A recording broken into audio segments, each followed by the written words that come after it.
Turkestan government in exile. I'm the serving as the ambassador to the United States for the East Turkestan government in exile. From east to west? From east to west? From East Turkestan. It's the territory which is currently under Chinese occupation, which China calls Xinjiang. It's where over 3 million Uyghur and other Turkic Muslims are in concentration camps. One of our countrymen is currently at Doha airport about to be deported to China in less than 5 hours. And we're here standing in front of your embassy to urge you and your government to immediately halt the deportation and offer him asylum or help him seek refuge in a third country.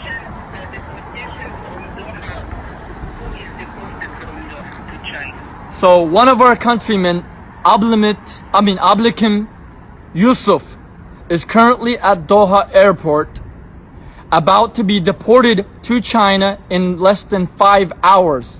His flight to Beijing leaves at 11:20 a.m. Doha time.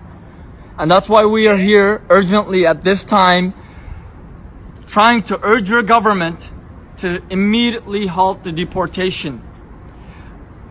Qatar is a Muslim nation. We are a Muslim nation. Why Qatar will hold the deportation? Why the person is deported in the first place? That's what we're trying to understand. Why is Qatar trying to deport him? He is a citizen of East Turkestan. He's officially a citizen of China. But unfortunately, China does not recognize, East Turkestanis as citizens or treat them as citizens of China. They treat us as terrorists because of our Muslim and our Turkic identity.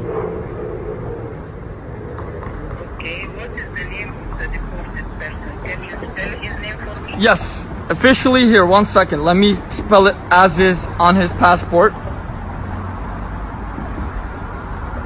What is his name? His name is Ablikim Yusuf, but I'll give you his passport. His surname on his Chinese passport is spelled Abullikemu.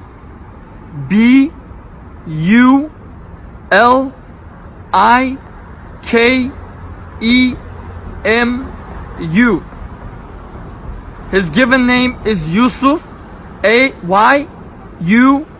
His name is Yusuf? Yes, his given name is Yusuf. His last name is Ablikim.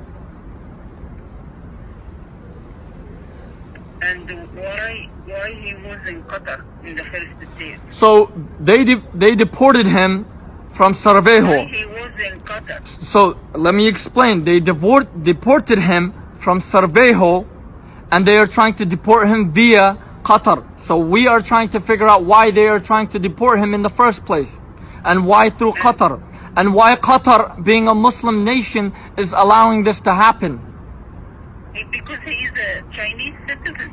Regardless of him being a Chinese so-called citizen or not, Qatar is well aware of what is going on in East Turkestan. Qatar is well aware. Look, Qatar is... He is a Chinese person. No, he does not believe he's a Chinese person. He has no other option. That's what he believes. No. What his documents say. Okay, just he is a Chinese. Look, because his document says that our country is an occupied territory. The document may say that, but right now over 3 million Muslims, Uyghur and other Turkic Muslims, are being locked up in concentration camps.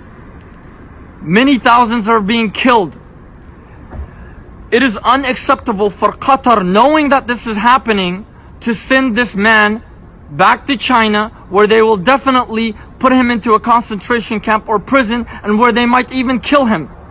This is unacceptable. This is against basic international diplomatic protocol and international human rights standards, and it's against the moral standards and teachings of Islam, which you profess, which I profess, and which the millions of people in Qatar and the millions of people in occupied East Turkestan profess to. Yeah, I hear you, but standing in front of the embassy on Friday night, before the weekend, it's very hard to get hold of anyone right now.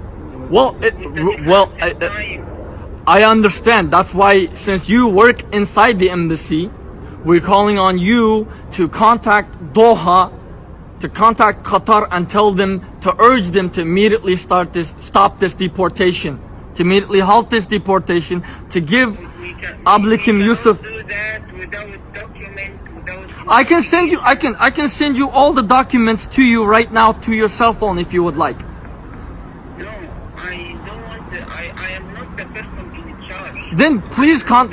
Then please contact someone who is in charge. As a Muslim, this is your duty. This is look. The phone that late night. Look. I am trying to reach anyone, but no one is answering the phone. This is about the Midnight. this is about the life and death of a Muslim, of a human being. Of a human being.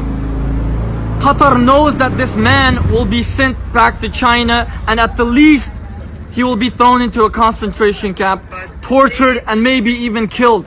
So your government as a Muslim country, as a country that adheres to basic international human rights, needs to stop this deportation immediately.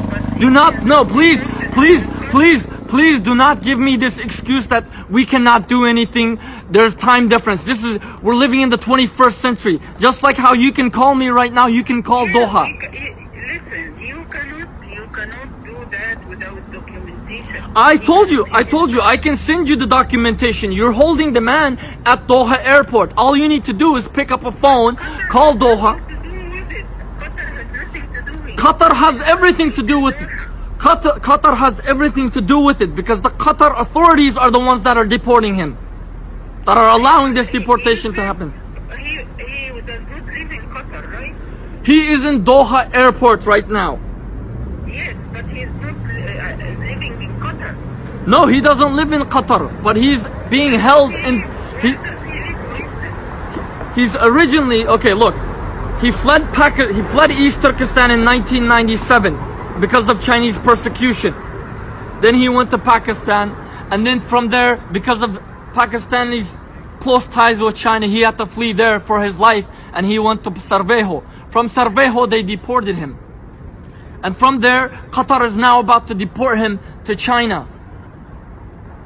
You're making... Qatar is not deporting him to China. Sarvejo is deporting him. No. Regardless if Sarvejo is deporting him or not, he is being deported via Qatar. Qatar has an obligation. It can prevent this deportation. It can prevent this deportation and offer this man asylum if Qatar chooses. This guy is a Chinese citizen. This guy is, look, whether Qatar, this guy is a Chinese citizen or not, Qatar has the moral duty to prevent this deportation. This man's life is at risk. If he is deported, at the minimum he will be sent into a concentration camp and tortured. At most he will be killed.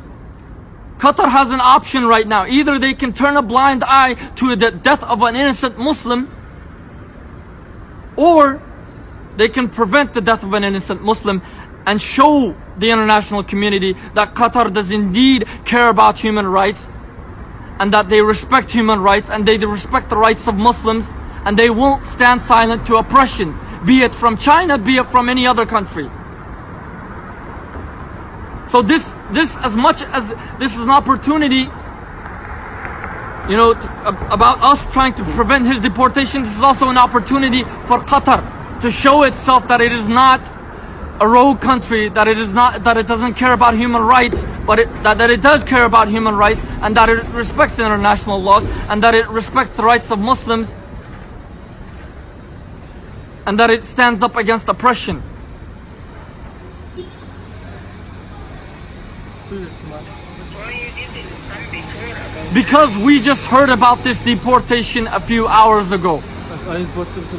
This man sent a desperate plea for help, calling on everyone, calling on the exile government, calling on the free world, calling on everyone able to stop this. Who are you? We are the East Turkestan government in exile. We represent the East Turkestani nation. Yes, East Turkestan. Yes, East Turkestan, Turkestan al-Sharqiyya.